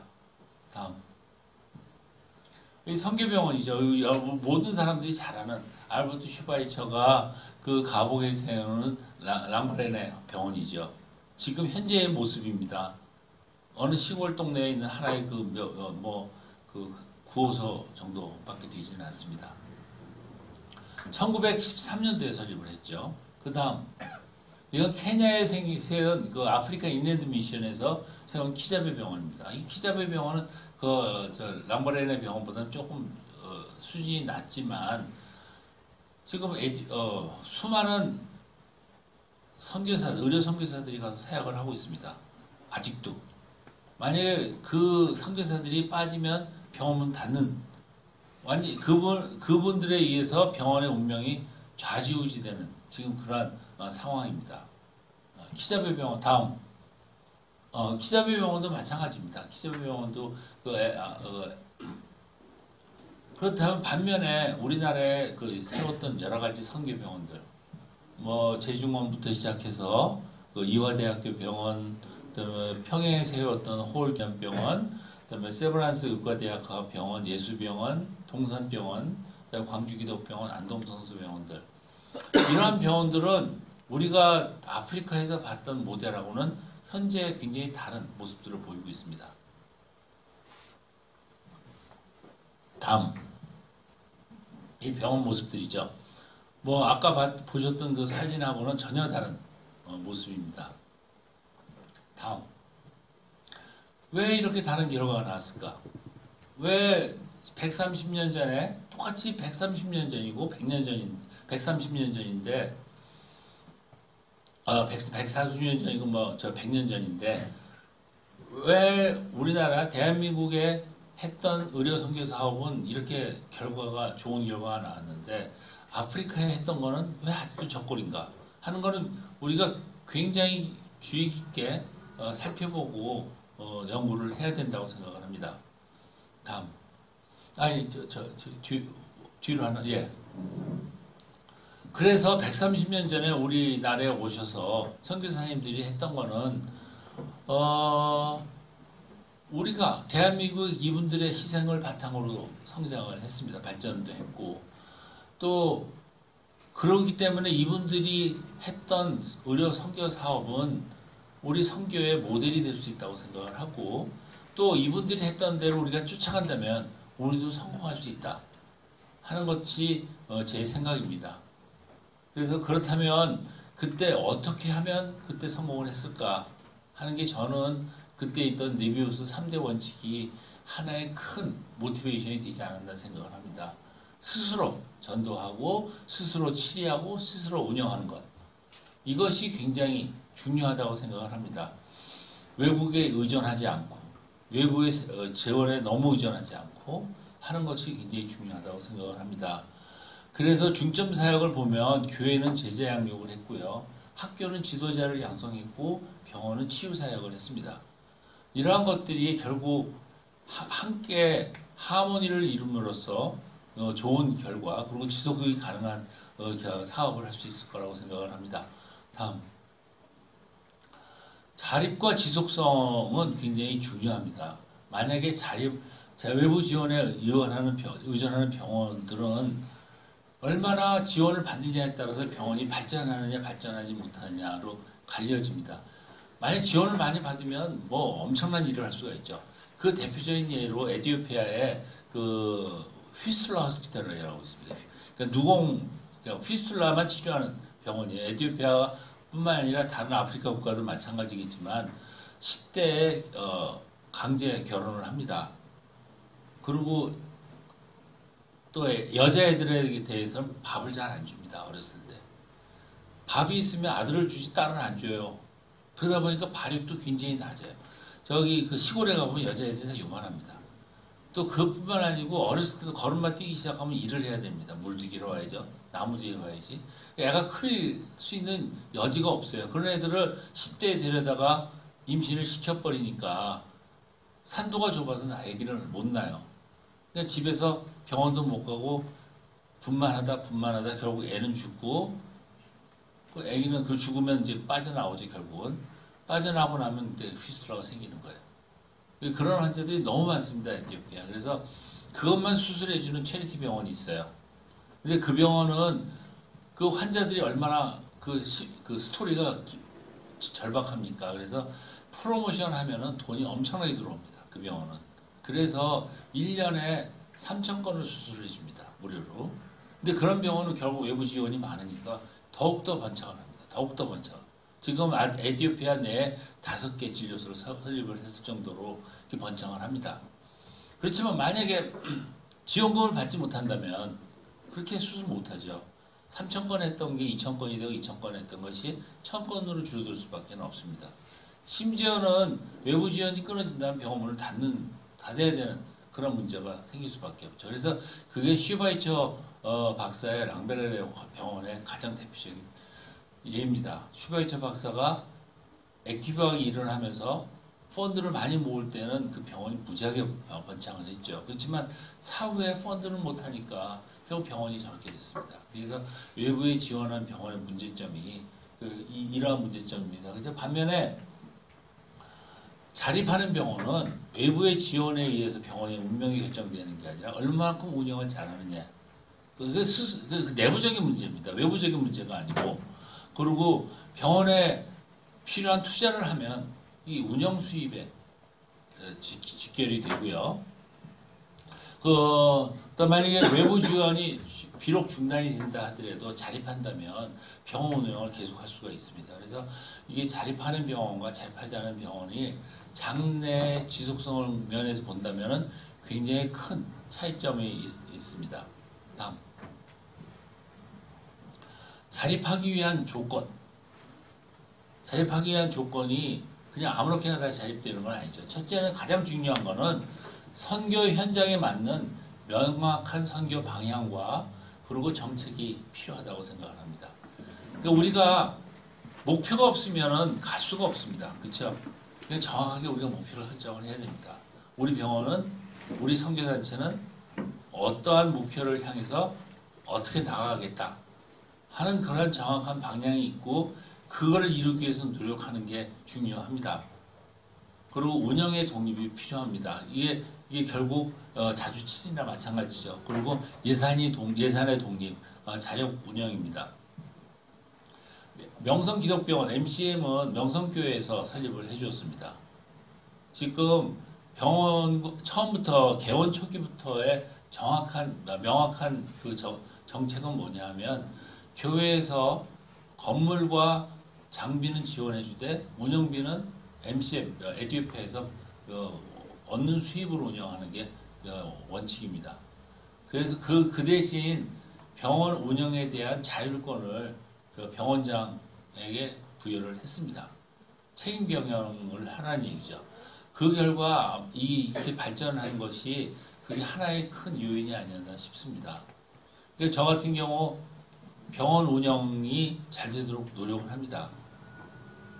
굉장히 노력을 하죠. 어떻게 하면 수입을 더 얻을까? 어떻게 하면 환자들한테 만족감을 더 줄까? 하는 걸 그리고 의사들로 하여금 직원으로 하여금 어떻게 더 좋은 서비스를 제공하게끔 하느냐. 이것이 병원장이 할 일이죠. 그렇지만 저희가 선교를 떠나서는 일을 할 수가 없죠. 우리가 만약에 병원만 운영하러 간다면 에듀페아까지 가서 병원을 필요가 없죠. 병원만 목적이라면. 그래서 그러한 그 병원 운영이 어떻게 하면 선교하고 연결이 될 것이냐 하는 것도 상당히 항상 연구하고 기도하고 노력하는 그런 그 일을 하고 있습니다. 그래서 저희는 교회에서 목회자 선교사도 2분 파송을 했습니다. 그래서 저는 병원 운영에 전념을 하고 목회자 선교사는 병원의 도움을 받아서 선교를 하는 것. 이게 저희들의 기본 정책입니다. 그렇지만 그 안에서 이루어지는 정책과 방향은 저희들 스스로 결정을 합니다. 물론 중요한 결정, 이렇게 아까 같이 건물을 증설을 해야 된다든지 이런 큰 변화가 있을 때는 교회에 물론 승인을 받아야 되겠지만 그렇지 않고 그냥 보통의 운영에 관한 거는 저희들 스스로 결정하고 진행을 합니다. 지속성, 그 다음에 지속성이죠. 지속성을 담보하기 위해서는 물론 비전과 사명이 뚜렷한 사명을 붙잡고 있어야만 지속해서 우리가 나갈 수가 있겠고, 그다음에 좋은 시설, 그다음에 인력 자원, 그다음에 예산 뒷받침이 돼야지 지속을 할 수 있습니다. 그렇지만 저는 이 중에서 가장 중요한 거 하나를 뽑으라고 그런다면 인력 자원이라고 생각을 합니다. 우리 인간들이 사람들이 갖고 있는 여러 가지 본능 중에 가장 큰 본능이 하나가 저는 자손을 남기는 것. 내 유전자를 갖고 있는 내 자손을 남기는 게 가장 큰 본능이라고 생각을 합니다. 저희가 에티오피아에서 사람을 키워서 에티오피아에서 일을 하게 한다면 결국 특히 우리의 비전과 미션을 갖고 있는 사람을 키운다면 사실 비전과 미션은 우리 유전자나 마찬가지잖아요. 그러한 것을 키워낸다면 결국 우리 자손을 거기에 내려놓는 거나 마찬가지라고 생각을 합니다. 다음. 그래서 사역의 지속성을 유지하기 위해서는 우리들의 미션과 그 비전을 공유하는 지도자를 양성하는 것이 가장 큰 일입니다. 두 번째는 양성된 지도자로 하여금 우리들이 하던 일을 지속하게 하는 것이죠.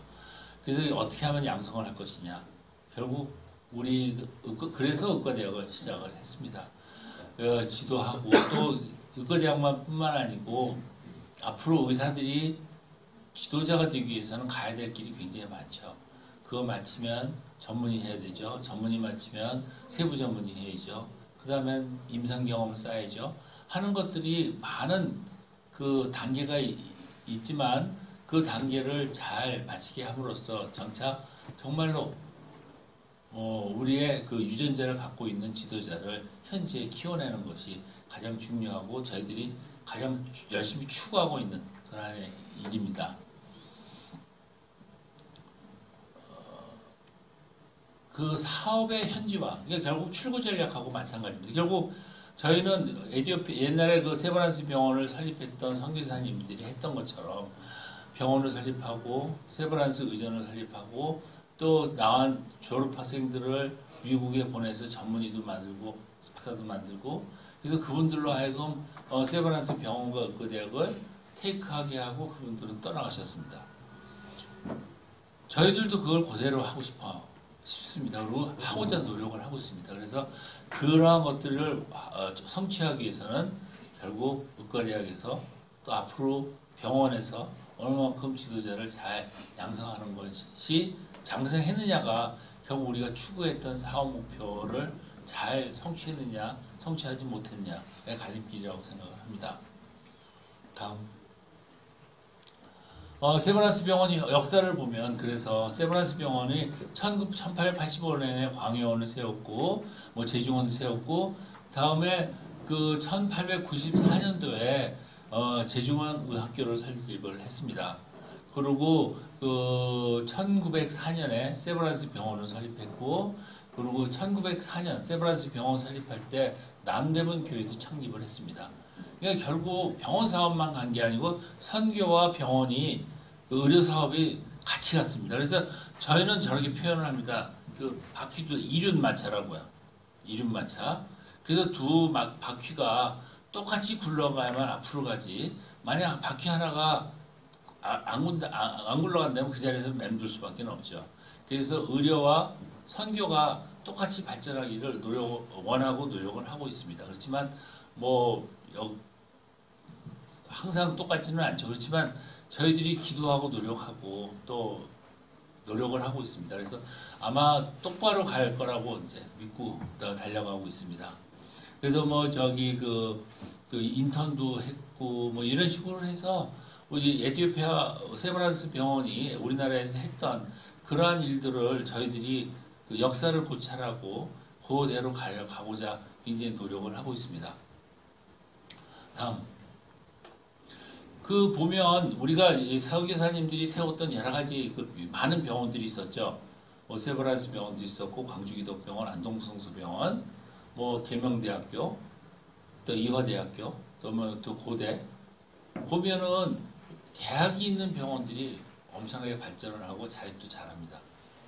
안동성수병원 같은 경우에는 대학이 없이 그냥 노회에서 운영을 하다 보니까 거의 그냥 그 파산 직전에 했던 거를 우리 명성교회에서 테이크해가지고 지금 많이 발전을 시켰는데 지속적인 면에 있어서는 우리 교회가 계속하기에는 사실은 어렵습니다. 누군가 대학에다 줘야 되는데 그게 아직 줘야 될 대학을 발견을 못했습니다. 그래서 대학이 있는 것, 저기 후진을 양성한 기관과 양성하지 못했던 기관의 그 지금의 차이는 사실 굉장히 큽니다. 그래서 그 의과대학이 차지하고 있는 비중이 얼마나 큰가는 거의 그 사실을 보면 알 수가 있습니다. 그래서 여태까지 저 2016년도 작년에 인턴을 처음 시작을 했고 내년 8월에 첫 졸업생이 나옵니다.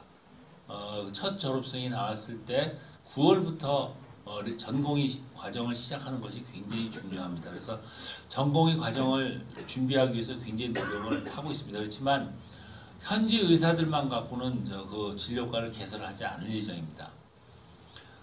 우리가 좋은 의사를 만들어내는 것이 필요하지만 믿음을 갖고 있는 의사를 양성하는 것이 더 중요하다고 생각을 합니다. 그래서 선교사가 없는 진료과는 전공의를 하지 않을 예정입니다. 그래서 지금 선교사가 있는 진료과부터 그러니까 그 외과, 영상의학과, 마취과 그리고 해부병리과 요 과를 먼저 시작을 하고 또 선교사님들이 보충이 되는 진료과부터 그 다음부터 순차적으로 그 전공의 과정을 확대를 할 예정입니다. 또 기초의학 요거를 이제 개발을 하기 위해서 연세대학교나 이런 대학하고 또 인하대학교 또 외 다른 대학교 중에서 그 믿음을 갖고 있는 주임 교수들이 계시거든요. 근데 그분들한테 부탁을 해서 기초의학 교수를 양성을 하려고 그러는데 안타깝게도 지원자가 없습니다. 그래서 지원자가 생기면 꼭 우리나라에 보내서 석박사 과정을 마치고 후에 거기서 교수 요원을 쓸 예정입니다. 의과대학은 기초학이 백본입니다. 기초학이 잘 돼야만 되기 때문에 기초학 과정 교수는 꼭 양성을 할 예정입니다. 다음. 감사합니다.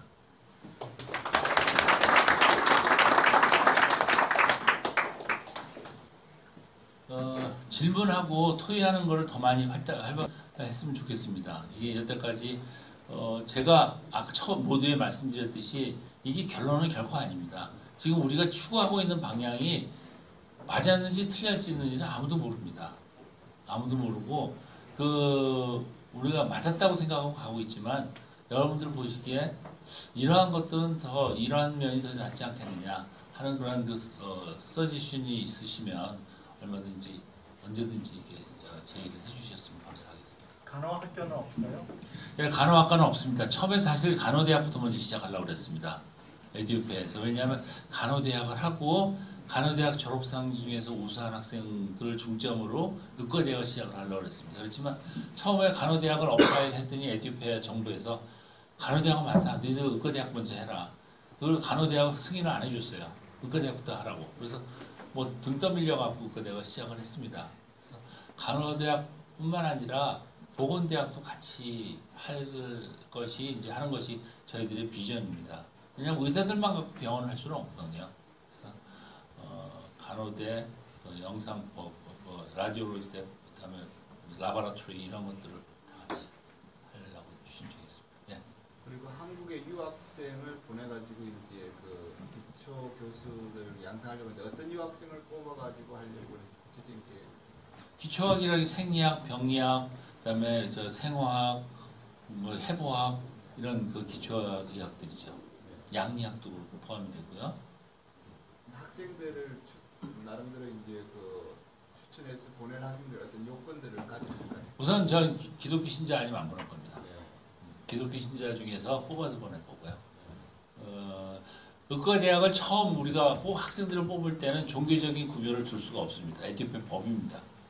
그래서 여러 종교 아이들을 뽑았는데 굉장히 그 어려움이 많습니다. 그래서 가능하면 요즘은 그 면접 과정에서 그 타종교 애들은 좀 성적을 박하게 주고 또 프로테스탄트 애들은 성적을 좋게 주고 그래서 조정을 하긴 하지만 사실은 이게 쉬운 일은 아니었습니다. 그렇지만 레지던트나 또 석박사 과정을 우리나라 보내는 거는 사실 우리가 마음대로 뽑아서 보낼 수가 있습니다.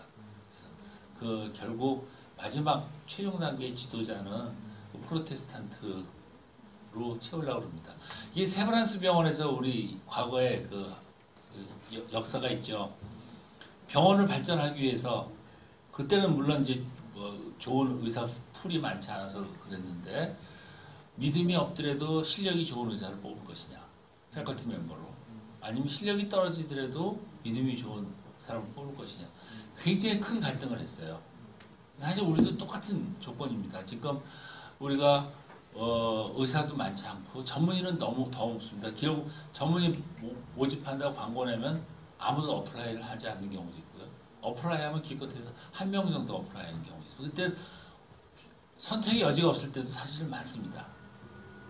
그래서 그게 사실 큰 고민이긴 하지만 우리가 키우는 사람은 우리 마음대로 키워야죠. 우리가 원하는 학생을 키워야죠.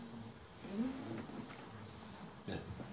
그 기초의학 실습을 위한 기자재는 갖춰져 있는지 예, 우리는 요즘은 이제 그 의과대학이 이제 병리 실습이나 뭐 이런 다시 뭐 미생물 실습을 할 때 그냥 그 PPT 슬라이드를 보고 많이 공부를 합니다. 그렇지만 저희들은 현미경을 직접 봅니다.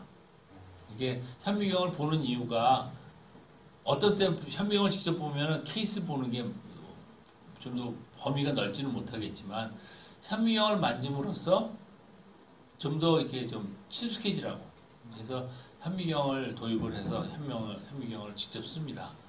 그 외 나머지는 조금 이제 실습하는데 리미테이션 있습니다. 그렇지만 뭐 그거를 극복하려고 노력을 많이 하죠. 근데 그 결국 우리한테 패컬티 멤버가 있어야만 그 과가 부응을 합니다. 지금같이 외부 강사에 의존할 때는 연구실을 실습 연구자재를 많이 도입할 수가 없죠. 그래서 만약에 미생물학 교수가 있다면 미생물 실험실을 세울 것이고 또 생화학 교수가 있다면 생화학 실험실을 세워야죠. 예. 실제로 리크루트를 하게 되면 인력으로 리크루트를 하게 되면 아까 말씀하신 것처럼 지금 재미교포 분들이 물론 뭐 같은 그룹이긴 하지만 혹시 진짜 많은 상황이고 전체적으로 한국 분은 10분이 계신다고 제가 살짝 보긴 했는데 리크루트를 하는데 상대적으로 재미교포가 더 많은 이유가 있으신 건지 아니면 한국에서 리크루트를 할 때 명성교회 분들이 주로 가시는 건지 아니면 어떤 과가 필요한 건지 그런 리크루트에 대한 부분 하나 좀 말씀해 주시면 좋겠고 두 번째는 사실 세브란스의 모델이 되는 건데 한국인과 에티오피아인이 같을 수가 없을 거 아닙니까? 그러면 인종적이나 그 사람의 문화에 있어서 이런 부분 다르기 때문에 동일한 모델을 적용할 수 없을 수도 있을 것 같은데 혹시 그 부분에서 어떻게 생각하십니까? 네, 아주 좋은 지적을 해주셨습니다. 그 재미교포가 많은 이유는 여태까지 저희가 자비량 혹은 다른 기관에서 파송을 받은 분들에 대해서 저희들이 이제 선교사로 받았습니다. 그러다 보니까 미국에서 은퇴하신 분들이 주로 오실 수밖에 없었고 그래서 많았습니다. 그런데 이번에 새로운 변화는 이번에 동산 기독병원에서 손은희 교수님이 조기 은퇴하고 오셨습니다. 그리고 안동성서병원에서 한 분 오셨고 명성교회에서 파송받은 사람은 명성교회 출신 저 혼자입니다. 나머지는 다 다른 곳에서 오셨어요. 그래서 저희들은 그 문을 열어놓고 있지만 사실은 여러분들 잘 아시다시피 자비량으로 온다는 건 사실 쉽지가 않습니다. 그래서 새로 이제 저희들이 아까도 말씀드렸듯이 올해부터 우리 재정 상태가 굉장히 좋아졌습니다. 그래서 한국에서 오시는 젊은 분들, 특히 한국에서 오시는 분들은 그 후원 기관을 갖고 오시는 분들이 상당히 어렵더라고요. 그래서 그런 분들은 차라리 우리 병원에서 직접 후원을 하기로 정책을 좀 바꿨습니다. 그렇다면은 아마 우리나라에서 오시는 젊은 의료 선교사들이 많아질 거라고 기대를 하고 있습니다. 미국에서 은퇴하시고 오신 분들은 장점이 있습니다. 언어가 굉장히 자연스럽고요, 첫째. 뭐 퍼펙트하죠. 그리고 환자를 어떻게 대해야 되는지도 분명하게 알고 계십니다. 외국인 환자 특히 이 인종에 관계없이 미국에서 진료를 프랙티스를 하셨기 때문에 이분이 에티오피아 사람이든 심지어는 유럽에서 온 사람이든 아주 잘 대하십니다. 근데 문제는 이제 연로하셔갖고 여러 가지 몸이 아픈 분들이 많으세요. 그게 가장 큰 문제죠. 그렇지만 그분들이 갖고 있는 열정하고 경험은 굉장히 중요합니다. 근데 우리나라에서 오시는 분, 젊고 이제 젊은 분들이 많이 오시려고 노력하는데 젊은 분들이 오시면 환자 진료, 우리나라식으로 환자 진료하면 그 프랙티스의 볼륨은 어마어마하죠. 그리고 그 수준도 굉장히 높습니다. 그렇지만 한 가지 단점은 언어에서 자유스러운 분들이 이렇게 많지는 않아요. 그게 가장 큰 단점입니다. 그리고 후원 기관을 찾지 못하는 분들도 많고 그래서 후원 기관 문제는 아까 말씀드렸듯이 우리 병원에서 직접 후원하는 그 방향을 이제 또 찾고 있고요. 언어는 와서 열심히 노력을 하셔야 되겠죠. 정서적인 차이는 사실은 굉장히 큽니다. 근데 장점이 뭐냐 하면 에티오피아는 70개 부족이 있어요. 70개 부족이 있고 70개 언어가 있습니다. 그래서 그 언어 차이가 우리나라 전라도 경상도 사투리 정도가 아니고 중국어, 일본어, 한국어 정도 차이입니다. 그래서 가운데 통역을 세우면 대화가 안 돼요. 그래서 그분들이 그러한 그 컬처럴 디퍼런스에 대한 경험이 굉장히 풍부합니다. 그래서 어댑테이션을 굉장히 잘해요. 그래서 그게 큰 장점 중에 하나입니다. 에티오피아 사람들이. 그래서 우리나라에 보냈을 때 우리나라 사람들하고 융화하는 것, 뭐 이런 거 굉장히 문제가 없는데, 이제 아까도 말씀드렸듯이 기본적으로 갖고 있는 컬처의 차이점은 사실은 뭐 부인할 수는 없겠죠.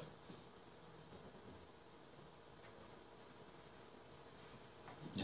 강의 잘 들었습니다. 아마 강의 들으면서 느낀 건데 아마 이 MCM 병원 자체가 19세기 말에 아마 한국의 병원 모델이 아마 다시 한번 이렇게 리바이벌 되는 느낌이고, 많은 인적 자원하고 그 다음에 기능인 자원이 아마 필수적으로 아마 깔려 있는 것입니다. 헤비급으로 이렇게 모든을 갖춰서 이렇게 되는 경우가 어떻게 보면 참 큰 축복인 것입니다. 그런데 현실적으로 보게 되면 이렇게 큰 규모로서 우리 못을 갖춰가지고 성교병원 갖추기가 쉽지 않는 것입니다. 그래서 묻고 싶은 것과 바람은 선생님께서 진료를 하시면서 MCM병원을 운영하시면서 다른 모델, 사실 헤비급이 아니고 역량적인 그런 예를 들어서 교육적인 차원에 있어서의 병원의 모델이라든가 현지 병원을 이용해서 꼭 이런 모든 걸 다 가져가는 것이 아니라 그런 어떤 모델을 한 번씩 적극적으로 생각해 보는데, 그런 모델을 생각하고 있는 것인지 하는 것과, 그리고 아마 선생님께서 힘들게 그 주변에 가시가지고 여러 가지 들으면서 느낀 건 힘든 일을 하고 계신구나 그런 느꼈는데, 바람은 그런 새로운 이렇게 어떻게 보게 되면 대표적인 그런 시설과 그런 경영을 하고 있는데, 다른 어떤 모델을 좀 더 개발하니까 시대고 그걸 좀 제시해 주시면 고맙다는 생각합니다. 사실 MCM 병원은 우리 대형교회가 장점입니다. 대형교회가였기 때문에 할 수 있는 사업이었다고 생각을 합니다. 그건 뭐 부인할 수 없고, 그게 대형교회가 갖고 있던 하나의 장점이라고 또 생각을 합니다. 그렇기 때문에 사실 이렇게 그 에티오피아에서 큰 병원을 했고, 또 에티오피아 정부가 적극적으로 유치하려고 노력을 했던 것도 사실입니다. 근데 우리가 지금 쭉 7년 동안 지내다 보니까 에티오피아 내 선교병원인데 제대로 구실을 못하는 선교병원이 굉장히 많습니다. 캐톨릭에서 하는 저 병원은 돼요. 기속적으로 지원이 됩니다. 거기는 가령 뭐 수녀회에서 지원을 약속을 했다. 그럼 100년, 200년, 300년 계속 지원을 합니다. 끊임없이 지원을 합니다. 그래서 병원이 막 발전은 못하더라도 명맥은 이어나고 자기 활동을 계속합니다. 그래서 캐톨릭 그 병원들은 사실 시골에 가면 굉장히 많습니다. 그걸 굉장히 큰 일들을 많이 합니다. 반면에 우리 기독교 단체가 세운 미국의 단체도 마찬가지예요. 병원이 여러 개가 있는데 반짝하다가 줄여하는 병원들이 많아요. 그래서 만약에 진짜 우리가 그거를 미리 알았다면 무리해서 이렇게 병원을 크게 짓는 게 아니라 그걸 몇 개 인수해 갖고 그거를 정상화시켰어도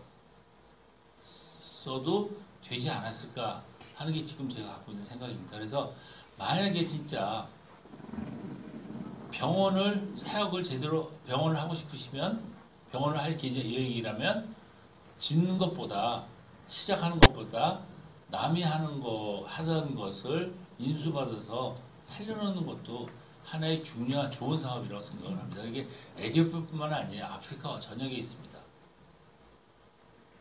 그래서 그것도 하나의 좋은 병원 의료 사업이라 중에 하나라고 생각해요. 그래서 그러한 병원들이 하나의 그 공동체를 이루어서 서로 인적 자원도 교류를 하고 그런다면 굉장히 도움이 많이 될 거예요. 그래서 제가 갖고 있는 앞으로의 비전 중에 하나가 그겁니다. 저희가 이제 의과대학 졸업생을 갖고 또 전문의를 마치면 상당히 많은 의료 인적 자원을 확보할 수 있을 거라고 생각을 합니다. 그럼 그랬을 때 그 사람들을 그러한 병원하고 우리가 자매교회를 맺어서 거기다 내려보내서 그 병원들을 유지시키고 발전시킨다면 그것도 하나의 좋은 앞으로의 모델 사업이 될 거라고 생각합니다. 이제 지금까지 너무 훌륭하게 잘 해오셨는데요. 앞으로 계획, 그러니까 지금 명성교회에서 파송된 분이 한 분밖에 안 계시고 지금 이제 계속적인 그 관리도 가야 되겠고 계속 지속이 돼야 되겠는데 앞으로 10년, 20년 그런 계획, 그러니까 이제 그쪽 현지 분들한테 넘겨줄 계획과 왜 앞으로 병원이 유지되는 데 있어서 비용이 상당히 많이 들어가는데 그 교회 차원에서 몇 년, 뭐 앞으로 10년, 20년 계속 이렇게 하실 건지 언제 그쪽에 자립이 돼서 그쪽 에티오피아 사람들한테 넘겨줄 계획이 필요할지 그런 부분에 대해서 어떻게 계획을 하고 계시는지. 지금 운영비는 자립을 했습니다. 자립하고 아까도 말씀드렸듯이 1년에 한 6억 정도 어려운데 도와주고 그러고 나도 좀 돈이 남습니다. 그렇기 때문에 병원을 운영하는 데는 교회에서 더 이상 지원을 안 받아도 됩니다. 그렇지만 여태까지 해왔던 대로 하드웨어는 만약에 투자할 일이 있으면 지원을 받을 예정입니다. 그게 이제 지금 현재 건축 중에 있는 도서관하고 기숙사인데 그것도 15억 지원을 받아서 짓고 있습니다. 그런 식으로 할 예정이지만 만약에 여유가 된다면 그 재투자도 우리가 스스로 할 예정입니다. 그게 결국 자립의 재투자도 우리가 스스로 해야만 자립이 진정한 자립이라서 그렇습니다. 앞으로 계획은 이렇게 자립을 충분히 자립할 수 있는 방향으로 병원 운영을 유지를 하고 또 거기에 못지않게 그 선교 사업도 하려고 합니다. 교회 개척도 하려고 노력을 하고 있고요. 그래서 지금 교회 개척이 사실은 좀 미진을 했는데 이제 그 병원 운영이 좀 나아지니까 좀 숨을 돌려서 그런지 슬슬 교회 개척 욕심이 생겨갖고 지금 우리 목회자 선교사님하고 이제 그거를 토의 중에 있습니다. 그리고 저희는 빠르면 2030년, 늦어도 2050년까지는 현지인들한테 넘겨줄 생각입니다. 그래서 2030년도에는 운영을 넘겨주고요. 재산은 좀 더 갖고 있다가 2050년도에 넘겨줄 예정입니다. 그래서 2030년도에 운영을 넘겨주기 위해서는 아까 말씀드린 대로 우리 의과대학 학생들에 대한 교육이 철저히 이행이 되어야 되고 또 좋은 사람, 또 진짜 또 지도자감, 그리고 하나님의 사람을 찾아내서 양육하고 그들로 하여금 테이크하게 하는 그것이 가장 큰 어려움이라고 생각을 합니다.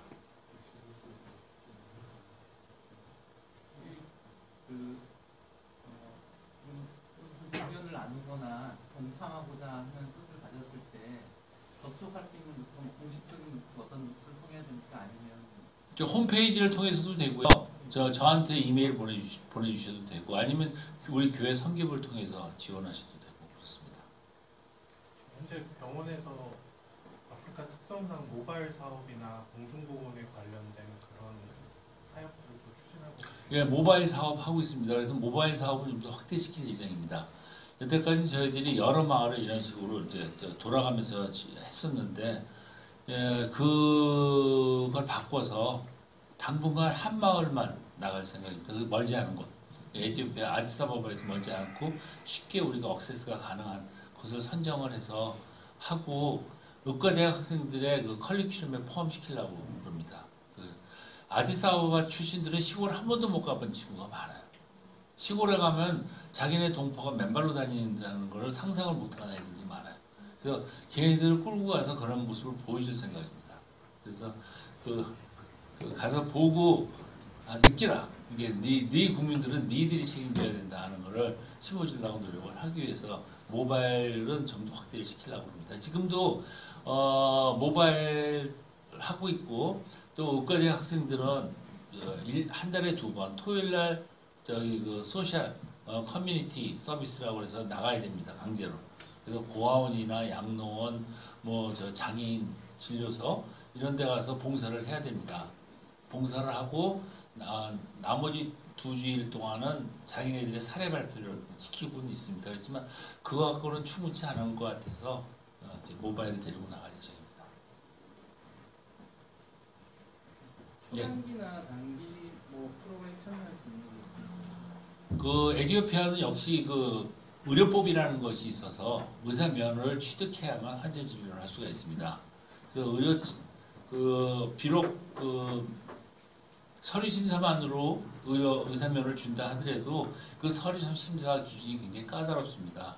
그래서 그거를 충분히 사전에 준비를 하신다면 단기로 와서 어떤 일에 참여를 하실 수 있겠지만 그렇지 않다면 굉장히 어렵습니다. 그렇지만 의과대학 강의나 학생들 강의나 교육은 그러한 그 서티피케이트 없어도 가능하기 때문에 의과대학 학생들 강의를 위해서는 오실 수는 있습니다.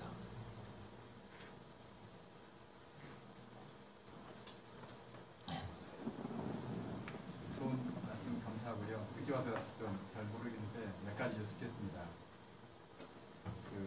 아까 보니까 MCM이 두 가지 기능이 있는 것 같아요. 첫 번째로는 이게 공적인 시스템, 그래서 뭐 이렇게 믿음 있는 학생들만 받을 수 있는 거고 다른 학생들도 다 받아야 되고 하는 공적 시스템이 하나 있는 거고, 한편으로는 내적으로 어떻게 하면 이 병원을 선교적으로 잘 이렇게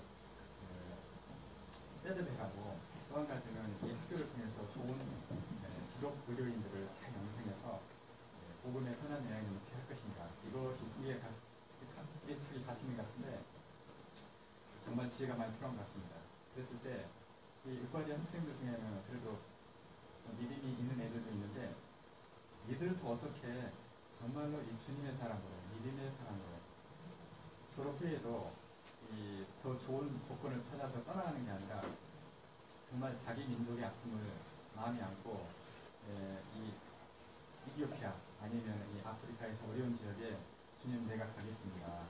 이렇게 마음에 주님의 마음을 품고 가는, 그러니까 진정한 제자들이 일어나는 그것을 일으키기 위해서 다시 말해서 학생들에게 이 말씀과 이 영성과 주님의 그 어떤 디사이플십, 제자도를 충만하게 이렇게 학생들에게 이렇게 세울 수 있는 그런 어떤 영적 말씀 공부 시스템이 있는지, 그리고 뭐 좀 더 비슷한 이야기인데 학생들 중에 뭐 자발적으로라도 정말 이 믿음 있는 사람끼리 모여서 일주일에 한 번씩 얘들이 자기 나라와 자기 종족을 위해서 또 아프리카에서 아픈 아프리카에서 정말 무릎 꿇고 눈물로 기도하는 그런 일들이 있는지, 그다음에 이 아프리카 하나님 고통받는 이 아프리카 우리에게 주십시오. 우리가 이 아프리카 땅을 주님의 생명으로 살리겠습니다라는 그런 기도하는 자들이 있는지, 또 혹시 그런 자들이 일어날 수 있도록 그런 학생들에게 계속해서 말씀으로 공급하고 양육하고 도전하는 그런 좀 영적인 말씀의 좋은 그 공급 시스템이 있는지 그것이 궁금합니다. 굉장히 중요한 걸 질문해 주셨습니다. 제일 첫 번째, 과연 선교병원이 뭔가? 선교병원이라는 것이 무엇인가 하는 데피니션에 굉장히 큰 어려움이 있습니다. 그래서 그것 때문에 우리 현지에서 선교사님들하고 많은 토의도 하고 얘기를 하고 있지만 사실 선교병원이 뭐다? 라고 데피니션을 내기는 굉장히 어렵습니다. 그래서 아마 좀 다른 데서 주제 강의를 하고 계신데 나름대로 내린 결론은 뭐냐면 오늘 이번에 우리 주제가 미셔너리죠. 똑같다고 생각합니다.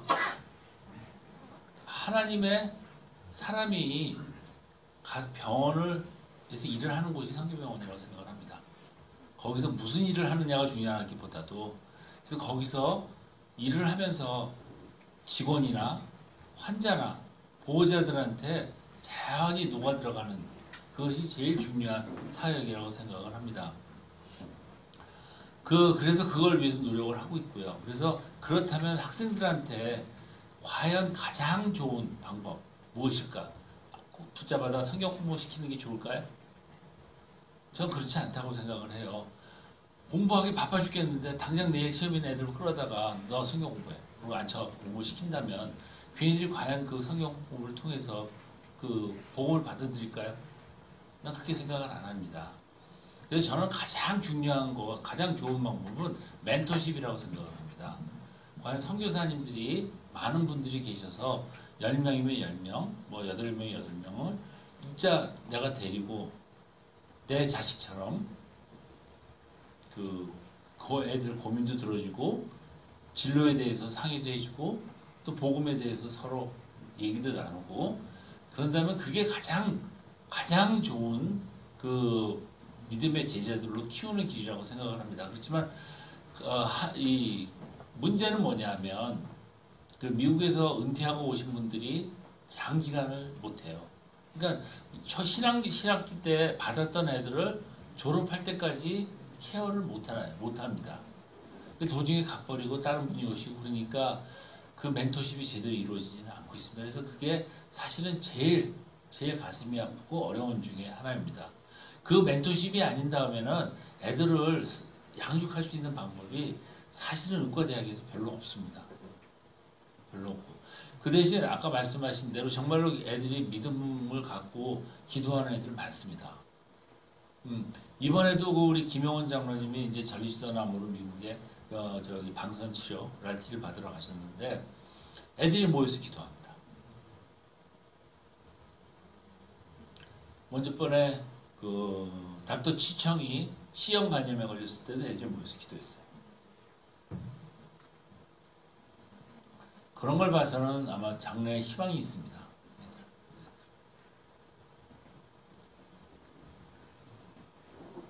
하나만 더. 예. 혹시 MCM을 운영하시면서 우리 원장님께서 여러 가지 업무들이 굉장히 많이 바쁘 같은데 어떻게 하면 이 MCM이 아프리카에서 나가는 세계에 좋은 모드의 선교 경험을 걸어서고 또 선교적인 열매를 내줄 수 있는 그런 MCM 사역이 될 수 있습니다. 이 비전을 가지고 이 MCM의 선교 사역을 깊이 연구하는 그런 전문화된 연구소 또는 연구원이 혹시 있는지. 왜냐하면 그분들이 정말로 이 깊이 분석하고 또 지금 미래를 향해서 지금 이걸 준비해야 됩니다라는 거, 미처 우리가 생각하지 못한 것까지 잘 파악해서 MCM이 제대로 선교병원에서 바로 설 수 있고 미래에도 그 역할을 제대로 할 수 있는 그 길을 잘 제시하고 또 어떤 그 제도를 제안하고 또 피드백도 하고 또 보완해 가는 이런 그 MCM의 그 미래를 위한 어떤 연구원 시스템 혹시 좀 있는지. 없습니다. 근데 정말로 좋은 지적을 해주셨어요. 사실 그것도 우리들의 고민거리 중에 하나입니다. 그래서 이번에 서울에 왔을 때 저 19일 날 들어왔는데 20일 날 이제 목사님 만나 뵙고 또 우리 MCM 운영위원회가 있습니다. 이 운영위원회는 뭐 그런 정책을 수립하는 게 아니고 MCM 병원이 운영이 잘 되도록 서포트해 주는 기관이죠. 그래서 회의에서 말씀하신 연구기관을 설립하기로 했습니다. 그래서 그 연구기관은 서울에 설립한 게 아니고 에티오피아에 설립하기로 했습니다. 아주 너무나 날카로운 지적을 해주셨습니다.